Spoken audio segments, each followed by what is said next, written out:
ലോക്സഭാ തെരഞ്ഞെടുപ്പിൽ കണ്ണൂരിൽ KPCC president K. Sudhakaran MP തന്നെ മത്സരിക്കും. കെ.പി.സി.സി അധ്യക്ഷ പദവിയും എം.പി സ്ഥാനവും ഒരുമിച്ച് കൊണ്ടുപോകുന്നതിലെ ബുദ്ധിമുട്ട് അദ്ദേഹം അറിയിച്ചിരുന്നു. മത്സരരംഗത്തുനിന്ന് തന്നെ ഒഴിവാക്കണമെന്നാവശ്യപ്പെട്ടിരുന്നു. എന്നാൽ CPM എം.വി. ജയരാജൻ എന്ന ശക്തനായ സ്ഥാനാർത്ഥിയെ തീരുമാനിച്ച സാഹചര്യത്തിലാണ് സുധാകരൻ തന്നെ മതി എന്ന ആവശ്യം നേതൃത്വം ഉന്നയിച്ചത്. പല നേതാക്കളുടെയും പേരുകൾ കണ്ണൂർ സീറ്റിലേക്ക് ഉയർന്നു കേട്ടിരുന്നു. എന്നാൽ അവർക്കെതിരെ പാർട്ടിക്കുള്ളിൽ നിന്ന് തന്നെ പല രീതിയിലുള്ള എതിർപ്പും ഉയർന്നു വന്നിരുന്നു. ഇതും നേതൃത്വം കണക്കിലെടുത്തു. സുധാകരന് രാജ്യസഭാ സീറ്റ് നൽകാനും ആലോചനയുണ്ടായിരുന്നു.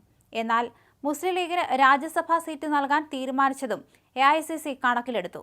സുധാകരൻ വരുന്നത് ജില്ലാ സംസ്ഥാന നേതാക്കളുടെ സമ്മർദ്ദത്തെ തുടർന്ന് തന്നെയാണ്. കണ്ണൂരിൽ സുധാകരൻ അല്ലെങ്കിൽ വിജയസാധ്യത കുറവെന്ന് സംസ്ഥാന നേതൃത്വം AICCയെ അറിയിച്ചു.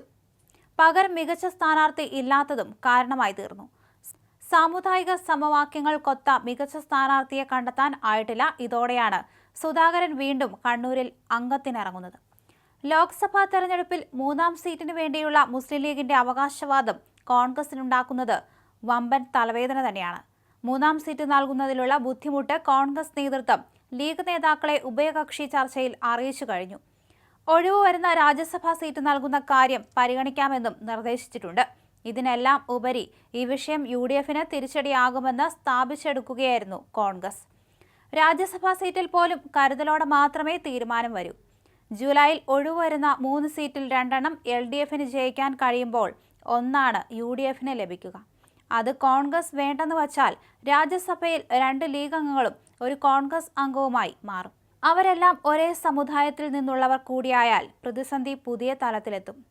കോൺഗ്രസ് രാഷ്ട്രീയത്തിൽ സാമുദായിക അസന്തുലിതാവസ്ഥയുണ്ടാക്കിയെന്ന ആരോപണം കോൺഗ്രസ് നേരിടേണ്ടി വരും. 5ാം മന്ത്രിപദ വിവാദമാണ് കേരളത്തിൽ BJPയെ വളർത്തിയത്. സമാന രാഷ്ട്രീയം അവസ്ഥ വീണ്ടും ഉണ്ടാകും. അതുകൊണ്ട് തന്നെ കരുതലോടെ തീരുമാനം എടുക്കണമെന്നാണ് കോൺഗ്രസ് ആവശ്യം. നെയ്യാറ്റിൻകര ഉപതെരഞ്ഞെടുപ്പ് കാലത്ത് 5ാം മന്ത്രി സ്ഥാനത്തിനായി ലീഗ് UDFൽ പിടിമുറുക്കിയത് വലിയ വിവാദങ്ങൾക്ക് വഴിവെച്ചിരുന്നു. ആ തെരഞ്ഞെടുപ്പിൽ BJP ഏറെ നിർണായകമായി. അതുകൊണ്ട് സമാന സാഹചര്യത്തിലേക്ക് കാര്യങ്ങൾ എത്തുമെന്ന ചിന്തയാണ് സമവായം സ്വീകരിക്കാൻ മുസ്ലിം ലീഗ് നേതൃത്വത്തെ പ്രേരിപ്പിച്ചതെന്ന വിലയിരുത്തലുണ്ട്. കോൺഗ്രസുമായുള്ള 2 മണിക്കൂറിലധികം നീണ്ട ചർച്ചകൾക്കൊടുവിൽ കോൺഗ്രസ് മുമ്പോട്ട് വെച്ച രാജ്യസഭാ സീറ്റ് എന്ന നിർദ്ദേശം ലീഗ് നേതാക്കൾ തത്വത്തിൽ അംഗീകരിച്ചു. അതോടെ സീറ്റ് സംബന്ധിച്ച UDFലെ ഉഭയകക്ഷി ചർച്ചകൾ അവസാനിക്കുകയും ചെയ്തു.